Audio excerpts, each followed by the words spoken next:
वैसे तो शरीफ ख़ानदान की ये बात सबको पता है कि उनकी जितनी भी दौलत है उनके बारे में उनकी स्टेटमेंट ये साफ़ है कि उनके वालिद यानी नवाज़ शरीफ मियाँ शहबाज शरीफ के वालिद मरहूम मियाँ शरीफ साहब उन्हीं से डायरेक्ट चली गई थी यानी नेक्स्ट जनरेशन में, यानी नवाज़ शरीफ साहब शहबाज शरीफ साहब को कुछ नहीं मिला और इन्हीं के बच्चों को डायरेक्ट ट्रांसफ़र की गई थी दादा की तरफ से।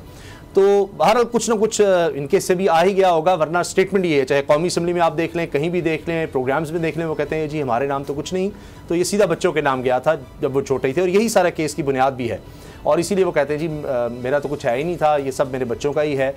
तो बहरहाल अदालतों में उस तरह से चीज़ें साबित नहीं हुई, वहाँ यही हुआ कि जी ये मियाँ नवाज़ शरीफ साहब की ही दौलत थी जो उनके बच्चों में गई है।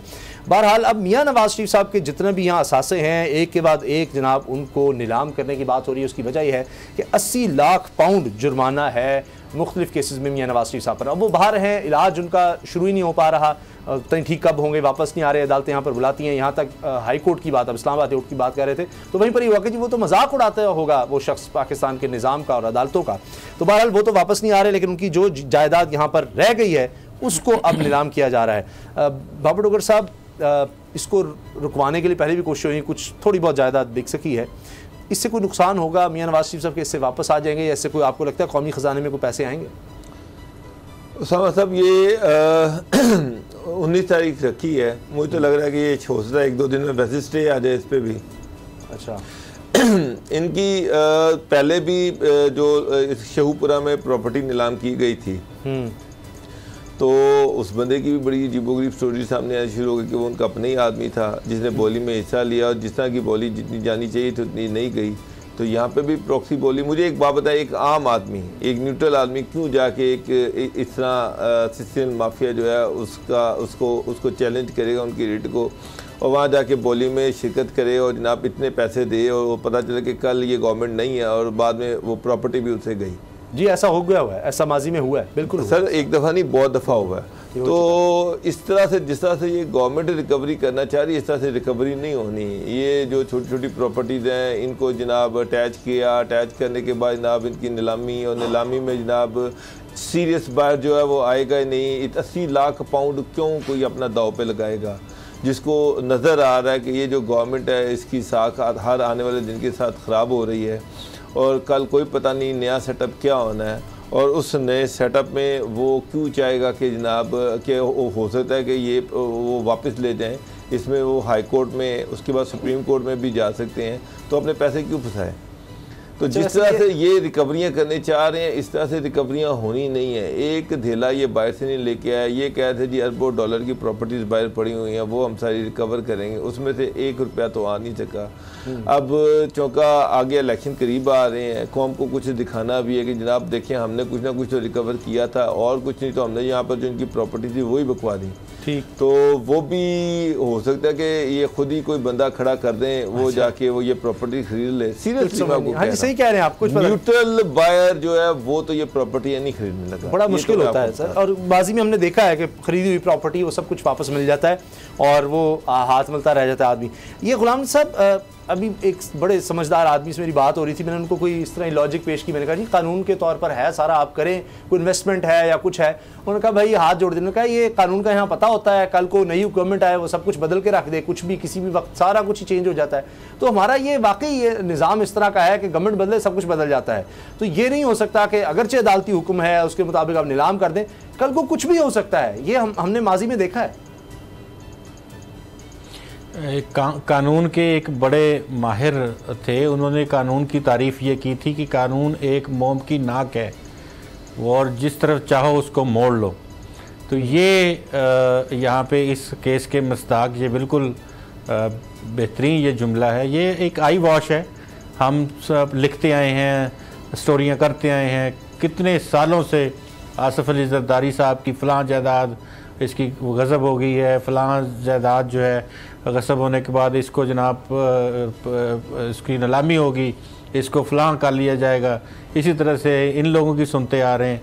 इस तरह से जितनी नीलामियों के इश्तिहार इन लोगों की दिए गए हैं सियासतदानों की, अब तक तो सारे महल्लात में यहाँ पर मैं रह रहे होते। लेकिन ये आपको पता है कि बड़ी रेलेवेंट बात की बाबर डोगर साहब ने कि इनकी प्रॉपर्टी को कौन हाथ डालेगा, मुझे आप बताएं। इनकी प्रॉपर्टी को कोई हाथ नहीं डालता। ना कोई लेगा। तो ये इस तरह का ये आई वॉश है, जिस तरह सियासी नारे हैं कि जी हमने ये किया था, हमने वो किया था। वो जो शेखुपुरा वाली ज़मीन है उसके ऊपर भी उनका अपना बंदा था जिसने बोली दी और उसके बाद वो ले ली। तो इस तरह से इन चीज़ों से आप कौमी ख़जाना नहीं भर सकते। जो आपने डिसीजन गलत लिए हैं गवर्नमेंट ने, उन डिसीजन को अंडू करते आप बाहर प्लेड करते केसेस को, यहाँ इन केसेस को तेज़ी से चलाते, जजेस अपॉइंट करते नए, और प्रोसिक्यूशन दुरुस्त करते, नैब को तमाम शवाहिद देने का पाबंद करते, तो अब तक बहुत सारी चीज़ें और अवाम भी इस मखमसे से बाहर आ जाती। अब वही बयानियाँ दोबारा ये हमारा अलमिया है वैसे। समा साहब मेरी बात सुनो जी। मुझे पता है कि जावेद अकबर साहब जो है वो कितना एक्टिव हुए हैं इस पर, शहजाद अकबर साहब सॉरी, वो कितना एक्टिव हुए हैं और वो कितने प्रेशर में हैं। उन्होंने पंजाब गवर्नमेंट को किस तरह से डंडा दिया हुआ है कि जनाब हमें इस पर कुछ ना कुछ चाहिए, हमें इस पर कुछ ना कुछ डेवलपमेंट चाहिए कि लोगों को हम बताएं कि जनाब ये देखिए ये हमने उनसे रिकवर किया।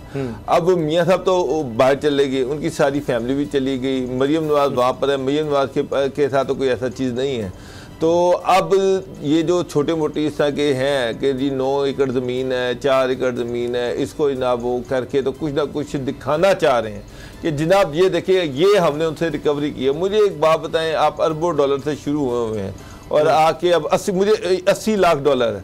80 लाख डॉलर में ये 9 एकड़ ज़मीन कौन खरीदेगा? मुझे उसका नाम बता दें। नहीं वो सर इससे सारा तो नहीं रिकवर होगा, लेकिन मकसद ये है कि जितने इनका कोई टिकट होल्डर होगा डॉक्टर साहब, इनका कोई टिकट होल्डर होगा और वो ये जमीन खरीद के दोबारा 80 लाख पाउंड गुलाम मुर्दा साहब 1 अरब से ऊपर बनता है, 1.5 अरब रुपया बनता है। कौन 1.5 अरब रुपया अपना स्टेक पे लगाएगा? ज्यादा 1.5 अरब से भी ज्यादा। सारा एक जमीन से थोड़ी निकलना है। 9 एकड़ है तो उसमें से वो जो भी रेट लगेगा उसका। वो शेखुपुरा वाली जमीन नीलाम की गई थी, उसमें एक ही बंदा आया था, एक ही बंदा आया, उसी ने बोली लगाई और उसी को उन्होंने जमीन दे दी। तो आप देख लीजिएगा 19 तारीख को अगर कोर्ट से कुछ स्टे ना आया तो यहाँ पर भी बाहर कोई नहीं होना। ये मैं आपको लिख के दे। गुलाम साहब ये एक हकीकत है कि पाकिस्तान में जितना हमारा पैसा है सर्कल में वो तो छुप नहीं सकता, वो सबको पता है जी इतना पैसा सर्कुलेशन में है। उसके मुताबिक हम आज तक टैक्स उसका कोई मतलब कोई खास हिस्सा नहीं ले सके। इसी तरह से ये भी पता है कि मुल्क से दौलत लूटी गई और बाहर ले जाई गई। मुल्क की दौलत थी और बाहर ले जाई गई, उसका कोई यानी टैक्स नहीं दिया, मनी टैक्स एवेजन हुई। जिस तरह भी स्विस अकाउंट का भी सुनते थे, साहब डार साहब भी कहते रहे, मुझे अब याद नहीं, 200 अरब डॉलर का उन्होंने भी कहा था जब उनकी गवर्नमेंट आई थी, वो कुछ नहीं बन सका। सर महल का सुनते थे, अमेरिका के अपार्टमेंट का जरदारी साहब के बारे में सुनते थे, फिर पता चला कि उन्होंने कहा कि हाँ हमारे ही थे, हमने बेच दिए। पहले केस चलता रहा, ये है। लेकिन हम आज तक हम किसी भी इस तरह के केस में कोई बड़ी रिकवरी नहीं कर सके, उल्टा ब्रॉडशीट गले पड़ जाता है। बिल्कुल दुरुस्त है ये बात। ये थर्ड वर्ल्ड कंट्रीज़ का ये अलमिया है कि यहाँ पे ना तो हम मुजरमों को सज़ा दिलवा सकते हैं, ना पॉलिटिकल एलीट को और इस्टेब्लिशमेंट को और जजेस को और सहाफ़ियों को इस तरह से उनको काबिल एहतसाब बना सकते हैं। ये हमारा थर्ड वर्ल्ड कंट्रीज़ का ये अलमिया है।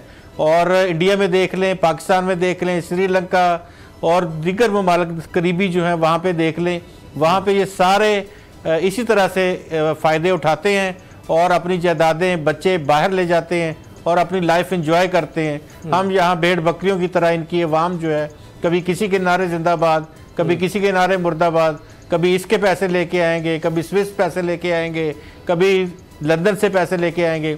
लेकिन ये वो क्लास है जो आपस में बिल्कुल खट्टी है और कतन वो ये नहीं चाहता, कोई भी इनमें से नहीं चाहता कि एक दूसरे के पैसे वो लेके आए, क्योंकि अगर एक शख्स ने भी इब्तदा की तो फिर सबको पैसे लाने पड़ेंगे, फिर सबकी रस्सी गले में रस्सी डाली जाएगी, सबको घसीटा जाएगा।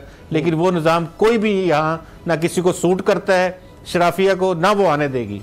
तो ये बाबर साहब फिर जितने हम कहते हैं जी ओवरसीज़ पाकिस्तानी वो तो रेमिटेंसेस बेचारे भेजते हैं। मेजॉरिटी वो है जो यानी मजदूर तबका कह लें, जो रोज़गार के लिए वहाँ पर गए हुए हैं, ज़्यादा कंट्रीब्यूशन उनका है। तो यहाँ बैठकर यहाँ जो एलीट क्लास है, यानी जो चंद हज़ार लोग होंगे बस, इससे ज़्यादा नहीं है, 22 करोड़ की आबादी में, जो शायद 90% दौलत के मालिक हैं। हम शुगर मिल की बात करते हैं, शायद 100 खानदान तो शायद इससे भी कम होंगे, लेकिन 100 हम कह सकते हैं लोगों की शुगर मिल है जो अमीर तरीन है। इसी तरह आप किसी भी इंडस्ट्री में चले जाएं, आप पेट्रोकेमिकल में चले जाएं, कहीं भी वही खानदान है, उन्हीं का यहाँ पर राज है, हाथ नहीं डाल सकते। सर इसमें कोई दूसरी राय नहीं है। वही ख़ानदान जो है हर गवर्नमेंट में होते हैं, वही आज इमरान खान के मशीर भी वही हैं, नवाज शरीफ के मशीर भी वही थे, और उनके अरबों रुपए के जो स्टेक लगे हुए हैं वो जब उसकी निगरानी करते हैं, वो हर गवर्नमेंट से सारा पैसा, सारी सब्सिडीज, हर चीज़ वो खरीदते हैं। लोग वहाँ से रिमिटेंसेस भेजते हैं, ये यहाँ से लूट के फिर पैसा बाहर भेज देते हैं। सब्सक्राइब करें और बेल दबाएं ताकि कोई खबर रह न जाए।